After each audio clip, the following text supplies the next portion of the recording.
Hey, buenos dias, ¿qué pasó, you guys? John's Moto Garage. Welcome back to the channel. So as many of you already know, Harley Davidson has officially announced the release of their 2021 Custom 1250. Now, some people are saying this bike is going to replace the Sportster, which they've already chopped over in Europe due to emission standards. I don't think that's going to be the case, and if it is the case, I think that's a terrible idea. I'm going to talk about why.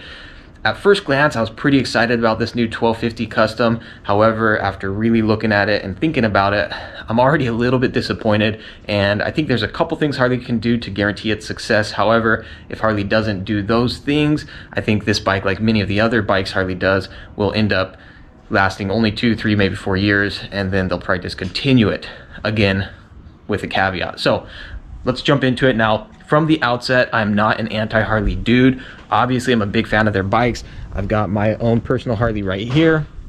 And ultimately, as a consumer, I think it's in our best interest that these companies do well, because at the end of the day, for us, that's more options we have to choose from. So this 1250 Custom, it's going to have the new Revolution Max 1250cc liquid-cooled engine, same engine they have in the Pan America. Specs haven't been released for the 1250 Custom, but the Pan America has about 145 horsepower, 90 foot-pounds of torque. It's going to be a gnarly motorcycle. I imagine performance-wise on this bike, since Harley calls it their performance machine, is going to be up there. So at first glance, if you look at the bike, I think they came up with a pretty cool design. I like that it has inverted front forks. It's interesting that they didn't put dual discs on it. They only went with a single disc since it's supposed to be performance built. Also, you'll note the exhaust kind of has a weird placement. I'll be curious to see how that works with your thigh so close to the exhaust, and how it works with custom exhaust due to the fact that that rear fender is kind of built around the exhaust. The one thing that I'm disappointed the most with on this bike is the fact that it's got forward controls. If you know me, I cannot stand forward controls. This is not the first time Harley Davidson's come out with a performance liquid-cooled engine. Back in 01-02, they came out with a V-Rod, an 1130cc liquid-cooled V-twin that really gave other bikes a run for their money on the drag strip. Aside from like the V-Max and some of those other real big muscle cruisers, the V-Rod was the bike to beat. I've actually had a few V-Rods in my day, and from my experience, they are fun motorcycles. They do pack a lot of power. However, the one thing, and this is my consensus as well as that as many other people who I've spoken with who've ridden those bikes, the one thing with the V-Rod is the handling is not the best. It's got a longer wheelbase, you got the forward controls and aggressive drag bars, and you got that really wide rear tire. So you get a lot of performance, and that's kind of where it ends. You got a 0 to 60 quarter-mile performance, and that's about it. So it's a really narrow in terms of the capabilities of the motorcycle. So my conclusion, or my thoughts with the V-Rod is this is an awesome second or third motorcycle in the stable. That's kind of my thoughts as well with bikes like the FXDR, with the Breakout, some of those other performance cruisers. They're awesome motorcycles for going fast. They're great for ripping around town, but anything beyond like an hour ride, your back starts to hurt, and because you got those aggressive drag bars and those forward controls, it doesn't lend itself well to cornering and handling. Now here's a Honda Magna. This is a performance cruiser. It's got a V4. You'll note it's got more of a sport touring, kind of sportier position with these mid-forward controls.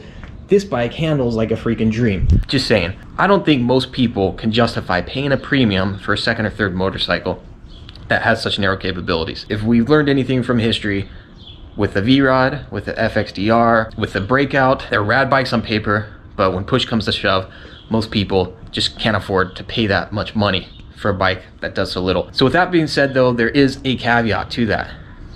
I do believe that if Harley is able to bring this bike in at a competitive price point where you're not competing with these higher end cruisers, but instead you're competing with your Indian Scout Bobber, with bikes like the Yamaha Bobber, with your Vulcan 650S. If you're able to come in at a price point competing with those, I do think they stand a chance. Personally, if you were to give me the Indian versus the Harley, I would jump all over the Harleys. And then secondly, if they offer it in different trims and levels. But just based on the way the bike looks, I don't really see that happening. It doesn't seem to be a very flexible platform. Let me know below what you guys think as far as this new Custom 1250. Do you think I'm in line, or do you think I'm just way off as far as my assessment goes? And again, I'm just a Joe Schmo. This is my unsolicited opinion. I'm no expert on the matter. All right, now the big thing, a lot of people are saying this Custom 1250, there's rumor, speculation that it's gonna replace the Sportster line. And like I said before, I think if that is the case, that's a terrible idea. And here's why. The Sportster's been around since '57, and in those years, you have so many different trims, so many different options with the Sportster that it basically caters to just about any rider in the cruiser market. You got the Iron 883, the Nightster, the 48, the 72, the Custom, the Low. You've got so many different options. You know, check it out. if you want a straight up bobber right from the factory, you get yourself a custom bobber. You got the 72 that's got that chopper style. You got the Iron 883. Just the fact that you have the 883 versus the 1200, it just caters to so many people. You want to go touring, slap a windshield, saddlebags, 2-up seat on a 1200, and you can actually pull it off. Now enter the custom 1250. If that is replacing the Sportster, just that single motorcycle, you're immediately cutting out like 90% of the current Sportster market, because again, it's just a one-trick pony. And so I don't think Harley would make that decision. I don't think they would, but who knows? They've done crazy stuff before. However, if they were to take that 950 and 1250cc engine and make it available in different trims like what they have with the Sportster, and why not just slap the Sportster name on there, I think it would do okay. And I think that is probably the direction they'll end up heading. To chop the Sportster line entirely at this point with so much heritage, it's such an iconic motorcycle, I think would be kind of a tragic thing. But again, that's their prerogative, I guess, at the end of the day. Now, what I don't understand is why Harley just cannot take a note out of Triumph's book or Yamaha's book or some of the other manufacturers out there. They had the Bronx 950, 1250. They were gonna bring it to production, and they chopped it and set it on the back burner. And I think if they just came out with the Bronx, I mean, is that not what people are looking for? We've seen the Performance Cruiser, we've ridden those bikes, we know what they're all about. We've seen the FXDR, we've seen the V-Rod, we've seen the Breakout. Been there, done that. Like, give us something a little bit different, kind of like what the Buell offered in the time that the Buell was available. I'm afraid at this point that if they do end up bringing the Bronx back, by the time they do, it's already gonna be aged and already gonna be outdated. Right now, you've got the Triumph Trident. That's just around 8,000 bucks. You get all the tech. You have a bike that's gonna be catering to both new riders, experienced, intermediate riders alike, and it just offers a ton. You've got the Yamaha FC07, the MT line, that has just proven it does extremely well.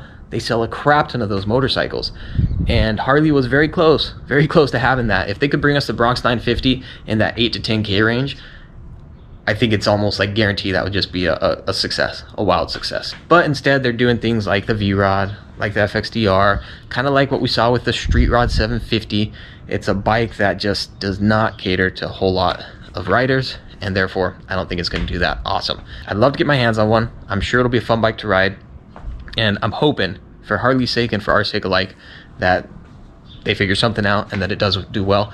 But those are my thoughts on it. Check back in like a year, we'll see what happens. Maybe in 2 years I'll be totally eating my words. We'll find out. Like and subscribe if you dig it. Let me know below, what do you guys think of this new custom 1250? Are you excited about it? Do you think it's gonna be lame? Do you think it'll be a success, a big hit, or not? Maybe a failure? Let me know below. And of course, stay tuned. You can check out my channel for videos on all these other motorcycles. You can see how I'm starting with a budget of 2,500 bucks and working my way up to my dream motorcycle. I'm doing a YouTube Moto Flip project series. All that and more on the channel. Like and subscribe if you dig it. We'll catch you next time. Adios. Los vemos.